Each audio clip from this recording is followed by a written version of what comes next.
آج کی اس تیز ترین اور بھاگ دوڑ بھری زندگی میں بے چینی، سٹریس اور اینگزائٹی جیسے مسائل ایک وبا کی طرح پھیل چکے ہیں۔ ہر انسان کسی نہ کسی طرح سچے ذہنی سکون کی تلاش میں ہے، لیکن اس جدید دنیا کی تمام تر آسائشوں کے باوجود آخر دلوں کا وہ کھویا ہوا اطمینان کیسے واپس لایا جائے؟ خیر، آج کے اس ایکسپلینر میں ہم ذرائع کی روشنی میں اسی اہم موضوع کا گہرائی سے جائزہ لیں گے۔ چلیے اس تصور کو سمجھنے کے لیے سیدھا اس انتہائی طاقتور قرآنی آیت پر آتے ہیں۔ سورۃ الرعد میں واضح طور پر فرمایا گیا، سنو اللہ کے ذکر سے ہی دل مطمئن ہوتے ہیں۔ یہ کوئی عام سا جملہ نہیں ہے، بلکہ ایک بہت بڑا اور حکیمانہ دعویٰ ہے کہ انسانی دل کا حتمی اور پائیدار سکون ڈھونڈنے کا صرف اور صرف یہی ایک راستہ ہے۔ آئیے جلدی سے آج کے ایجنڈے پر ایک نظر ڈال لیتے ہیں۔ آج کے اس ایکسپلینر میں ہم بے چین دلوں کے سکون، ذکر کے اصل مفہوم، اس کی اقسام، اس کے حیرت انگیز ثمرات، ذہنی صحت کے حوالے سے ایک ہولسٹک اپروچ اور آخر میں روزمرہ پڑھے جانے والے کچھ آسان اذکار کا جائزہ لیں گے۔ تو سب سے پہلے بات کرتے ہیں ہمارے پہلے حصے کی، بے چین دلوں کا سکون۔ ذرائع میں اس حوالے سے نبی کریم صلی اللہ علیہ وآلہ وسلم کی ایک انتہائی شاندار اور گہری مثال ملتی ہے۔ ذکر کرنے والے اور ذکر نہ کرنے والے کی مثال بالکل زندہ اور مردہ کی طرح دی گئی ہے، یعنی خدا کی یاد دراصل روح کی دھڑکن ہے۔ ذرا سوچئے، اس دھڑکن کے بغیر ایک انسان بظاہر چلتا پھرتا تو ضرور نظر آتا ہے، لیکن روحانی طور پر وہ بالکل بے جان ہو چکا ہوتا ہے۔ اب چلتے ہیں دوسرے حصے کی طرف اور دیکھتے ہیں کہ آخر اللہ کا ذکر ہے کیا۔ ذکر کا عام لفظی مطلب تو اللہ تعالیٰ کو یاد کرنا ہے، لیکن اس میں صرف اللہ کے ناموں کو دہرانا ہی نہیں بلکہ قرآنی آیات کی تلاوت، دعائیں مانگنا اور یہاں تک کہ قدرت کے دلائل پر غور و فکر کرنا بھی شامل ہے۔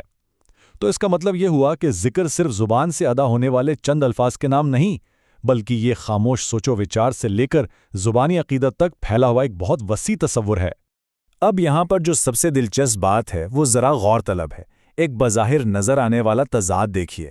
سورۃ الرعد کہتی ہے کہ ذکر سے دلوں کو اطمینان ملتا ہے، جبکہ سورۃ الانفال فرماتی ہے کہ ذکر سے مومنوں کے دل خوف زدہ ہوتے ہیں یا کانپ اٹھتے ہیں۔ ذرائع نے اس کو بہت شاندار طریقے سے واضح کیا ہے۔ اصل میں اطمینان اللہ کی وسیع رحمت پر امید رکھنے سے پیدا ہوتا ہے، جبکہ دل کا کانپنا اس کے جلال، عظمت اور اپنی ادھوری عبادتوں پر غور کرنے کا نتیجہ ہے۔ تو ٹیکنیکلی یہ دونوں کیفیات ایک ہی تصویر کے دو رخ ہیں۔ آئیے اب تیسرے حصے کی طرف آتے ہیں، جس میں ہم ذکر کی اقسام اور اس کے درجات پر بات کریں گے۔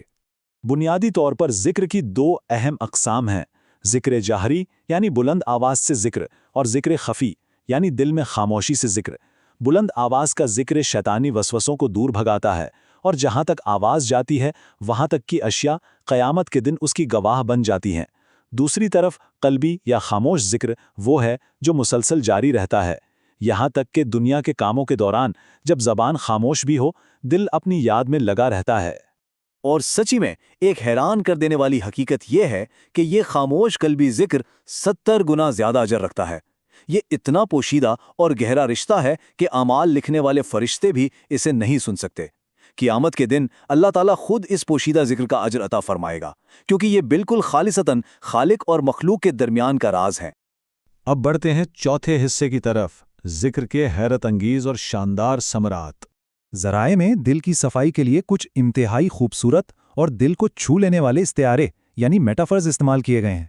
ذکر کو ایک ایسے آب رحمت سے تشبیہ دی گئی ہے جو زنگ آلود دل کو بالکل چمکا دیتا ہے، اور تو اور اس کو انسان کے اصل وطن یعنی جنت کی طرف سے آیا ہوا ایک ایسا محبت بھرا خط قرار دیا گیا ہے جسے پڑھ کر پردیس میں بھٹکتے مسافر کو قرار آ جاتا ہے۔ کتنی زبردست مثال ہے نا یہ؟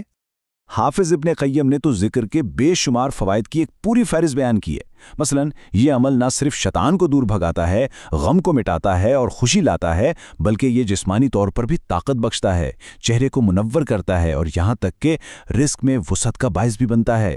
دیکھا جائے تو یہ فوائد کتنے جامع انداز میں ہماری فزیکل اور ایموشنل دونوں کنڈیشنز کو بہتر بناتے ہیں۔ ذرائع ایک اور بہت دل فریب کائناتی منظر کشی کرتے ہیں۔ احادیث کے مطابق فرشتوں کی ایک مخصوص جماعت باقاعدہ ذکر کی ایسی محفلوں کو ڈھونڈتی رہتی ہے، اور جب انہیں ایسی کوئی محفل مل جاتی ہے تو وہ وہاں موجود افراد کو اپنے پروں سے ڈھانپ لیتے ہیں۔ فرشتوں کا یہ نورانی ہجوم زمین سے لے کر آسمان تک پھیل جاتا ہے۔ یہ بالکل اس خدائی صحبت اور مدد کو درشاتا ہے جو ذکر کرنے والوں کو ہر وقت میسر آتی ہے۔